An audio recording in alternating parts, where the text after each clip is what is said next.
So today in Getting to Know Plants, we will talk about the stem. Now what is the stem? It is an erect aerial part of a plant. Aerial means in air, that is above the ground. Now stem is positively phototropic, which means that it tends to move towards the direction of light. Now we can do one experiment here to know it in a better way. Now here we can take a cardboard box which will be closed on all the sides, and we can make a hole on one of its sides. It will be the only way through which the light can come in. Now we can place a potted plant inside this cardboard box, and after some time we will observe that the plant stem has started bending towards that direction of light. So this is known as phototropism. Now sometimes when we talk about shoot, it is often confused with the stem. But you need to understand that stem is different from the shoot. Now you know that shoot includes all the parts of the plants which grow above the ground, like stem, leaves, flowers, buds, etc. Whereas stem is a part of the shoot system, or we can say it is the aerial axis of a grown plant. Now leaves and flowers are present on the stem, but they are not the part of stem as such. Now we will discuss about the functions of stem. Stems support leaves and branches. Then stems transport water and solutes between roots and leaves. That is, the absorption of water and nutrients takes place in roots. Now from roots it goes to the stem, from where it is transported to all the other parts of the plant, where means especially the leaves, where photosynthesis takes place. And then when photosynthesis process is complete, then the food is again transported to all the parts of the plant including root through this stem. Then stems in some plants are photosynthetic, and stems may store materials necessary for life, that is for example water, starch or sugar. In some plants, stems have become adapted for specialized functions, which we will discuss a little later in this chapter. Now we can do one experiment to show that water moves up with the help of stem. Here we require a beaker, a tender twig, red or blue ink, a knife and a dropper. Now we will take the beaker and we will put some drops of red or blue ink inside it, and then we will dip the plant part which we have taken inside the beaker, such that some of its part remain dipped inside the water and some of it remain in air. Then after 8 to 10 hours, when we will make an observation, how we can make the observation? We can cut it longitudinally or horizontally, the stem part which is above water, right? And then we will observe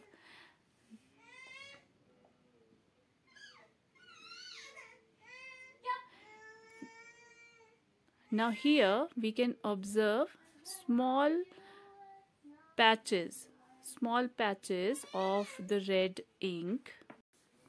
Now this experiment shows that this red colored water was carried by the cells of this stem upwards to other parts of the plant.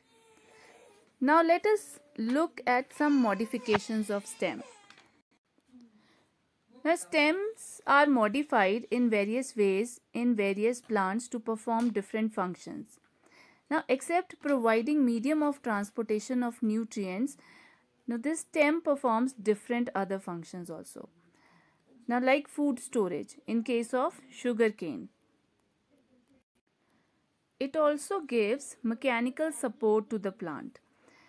You know that stems provide support to the plant. If stem is not there, plant cannot stand erect. Now, when we talk about climbers which have weak stems, there also these stems modify into stem tendrils, which help the plants to climb up on any neighboring object. So these are actually very flexible and can bind around and take hold of the objects which are near them, like some pipe, pillar, grill, door, etc. So, for example, in case of grapevine, you observe stem tendrils. Then, in some plants, stems also perform the function of photosynthesis. For example, in cactus. So, in some plants, it also provides a defense mechanism to the plant.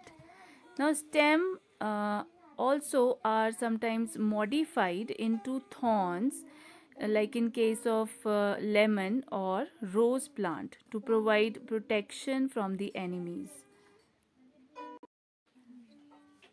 So these modifications of stem which we talked about just now could be in different parts of stem. So it could be in underground part of the stem, sometimes it may be in subaerial part of the stem, and sometimes it may be in the aerial part of the stem. So we have divided it into three important types, that is underground modifications, subaerial modifications and aerial modifications. Now when we talk about underground modifications of stem, in this some underground stems are modified for food storage and to survive under unfavorable conditions. Some underground stem modifications are, that is rhizome. The common types of rhizomes are fleshy due to the storage of food material, and the example is ginger. Then another modification, the underground modification of stem is bulb. Many fleshy scale leaves are present in this, and the base of the bulb consists of a cluster of adventitious roots, and the example is onion and garlic. Then the other type is corm, and the example is colocasia, that is arbi. The next is tuber. It is a fleshy part of the plant which stores food, and potato is the most common tuber largely used as food. Now we come to subaerial modifications of stem. In these kinds of plants, the stem is partly above the ground and partly below the ground. These are modified into runner. It is a creeper that runs horizontally on the surface of the soil. So the example is strawberry and mentha. Like here you can see in the strawberry plant. So runners are produced by the mother plant, and wherever they touch the ground they start producing the roots, and then after some time they start growing into an independent plant. Now we come to aerial modifications of stem. The stems are modified into aerial forms to perform important functions such as climbing, food storage, vegetative propagation and protection. The stem modifications are as follows. Now these are thorns, which are pointed hard structures, as in case of bougainvillea or lemon or rose plant. So they are used as defense organs and help to check transpiration also. Then we have stem tendrils. So these are meant for climbing. Now here in this picture you can see that how stem tendrils bind over the neighboring object and give mechanical support to the plant.